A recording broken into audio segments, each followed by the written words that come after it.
जिसने देश को चलाया उसे ही सिस्टम ने किनारे किया।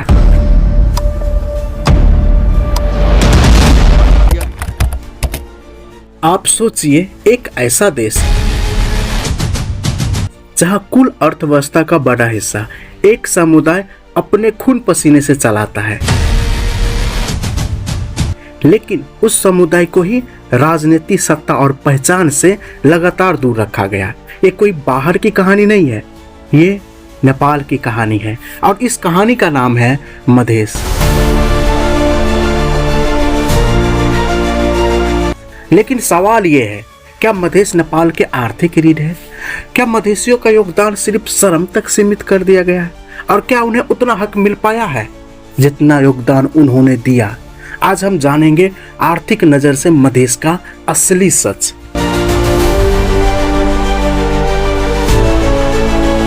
नेपाल का 22 जिला यानी तराई का इलाका, जहां उपजाऊ जमीन है, कृषि का केंद्र है और बड़ी आबादी रहती है, यही मधेश है। जहां नेपाल की कुल जनसंख्या का 51% से ज़्यादा रहता है और जहां से सरकार को सबसे ज़्यादा टैक्स, कृषि प्रोडक्शन, ट्रेड और लेबर मिलता है। नेपाल का 70% धान और गेहूं मधेश से ही आता है। नेपाल का सबसे बड़ा व्यापारिक बॉर्डर वीरगंज, जनकपुर, विराटनगर सब मधेश में है। नेपाल का 65% से ज़्यादा कस्टम राजस्व मधेश के बॉर्डर से ही आता है। तो क्या मधेश अर्थव्यवस्था में रीढ़ की हड्डी है? बिल्कुल है।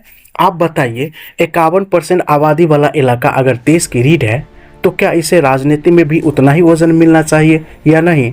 लेकिन क्या बदले में उतना ही इज्जत, हक और हिस्सेदारी मिली? चलिए आगे जानते हैं। नेपाल सरकार को मिलने वाला कुल कस्टम राजस्व में करीब 65 से 70% हिस्सा मधेश से आता है। वीरगंज अकेला नेपाल का सबसे बड़ा इनलाइन कस्टम पॉइंट है, यानी यहाँ से जितना माल नेपाल में घुसता है उससे देश चलता है। मधेसी व्यापारी, दुकानदार, किसान और मजदूर सभी देश को टैक्स देते हैं, सामान पहुँचाते हैं, खेतों में फसल उगाते हैं। लेकिन सवाल उठता है, इन योगदान के बदले क्या मिला? संसद में 51% आबादी को सिर्फ 30% सीटें, बजट में सबसे कम इंफ्रास्ट्रक्चर, सड़कें टूटी, अस्पताल कम, कॉलेज नादार और राजनीति प्रतिनिधित्व भी ना के बराबर। आप समझे, जिसने देश को चलाया उसे ही सिस्टम ने किनारे किया। तो क्या ये न्याय है? 70% राजस्व देने वाला इलाका संसद में सिर्फ 30% सीट पाए? क्या ये रिप्रेजेंटेशन की कमी है या जानबूझकर की गई राजनीति? विदेश में काम करने वालों नेपाली युवा में बड़ी संख्या मधेशियों की है। सऊदी, कतार, मलेशिया, दुबई, यहाँ काम करने वाले बहुत से मजदूर मधेश से हैं। वे हर साल अरबों रुपया रेमिटांस के रूप में नेपाल भेजते हैं। नेपाल के जीडीपी का 23% हिस्सा रेमिटांस है और उसमें भी मधेसी की हिस्सेदारी भारी है, यानी कि सबसे ज़्यादा रेमिटांस देने वाले मधेसी है। इन पैसों से नेपाल का बैंक सिस्टम चलता है, बाजार में पैसा आता है। लेकिन वही मजदूर जब गांव लौटते हैं तो उनके लिए ना सड़कें होती है, ना बिजली, ना स्कूल। तो क्या ये न्याय है? आप सोचिए, जो अरबों रुपया विदेश से भेजते हैं, क्या उन्हें अपने ही गांव में बिजली और सड़क का हक नहीं होना चाहिए? नेपाल का सबसे बड़ा व्यापारिक रास्ता मधेश से होकर भारत जाता है। वीरगंज, विराटनगर, नेपालगंज, जनकपुर, आईसीपी, रक्सौल, ये सब मिलकर नेपाल के व्यापार को भारत से जोड़ते हैं। लेकिन व्यापार का कंट्रोल किसके पास है? पहाड़ी ब्यूरोक्रेसी, काठमांडू आधारित नीति निर्माता और मधेश को सिर्फ एक रूट, एक जरिया समझा गया है। जिन रास्तों से व्यापार हो रहा है वहाँ रहने वालों के लिए ना रोजगार, ना कारोबार, ना ही निर्णय लेने का हक। मधेश एक कमाई की जरिया है, लेकिन नीतियों में उसका कोई नाम नहीं है। जब व्यापार मधेश से होता है तो फिर निर्णय लेने का अधिकार काठमांडू में क्यों? क्या मधेश को सिर्फ एक रास्ता मानना न्याय है? आज भी वही आर्थिक अपेक्षा क्यों? इतना सब देने के बावजूद मधेश को सबसे कम इंफ्रास्ट्रक्चर बजट मिलता है, सबसे ज्यादा बेरोजगारी वही है। सरकारी बैंक, बड़ी कंपनियां और उद्योग सब काठमांडू में केंद्रित है।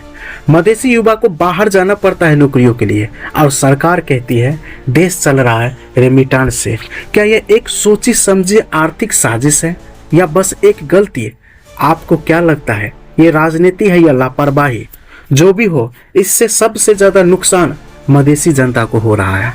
अब आप ही बताइए, जिसने देश को खाना दिया, राजस्व दिया, व्यापार दिया, क्या उसे बदले में सम्मान मिला? क्या अर्थव्यवस्था में भागीदारी का मतलब सिर्फ काम करना है या फैसले लेने के अधिकार भी होना चाहिए? मधेश की ये कहानी सिर्फ आंकड़ों की नहीं है, ये कहानी है अनदेखी, अनसुनी और अनकही सच्चाई की। और शायद अब वक्त आ गया है कि देश उस रीढ़ की हड्डी को भी सीना तान कर खड़ा देखे जिसने उन्हें झुकने नहीं दिया। आपके हिसाब से मधेश की सबसे बड़ी समस्या क्या है? रिप्रेजेंटेशन, इंफ्रास्ट्रक्चर या एम्प्लॉयमेंट? आप अपने कमेंट बॉक्स में अपनी राय जरूर लिखें। अब तक के लिए इतना ही, मिलते हैं अगले वीडियो में, तब तक के लिए धन्यवाद।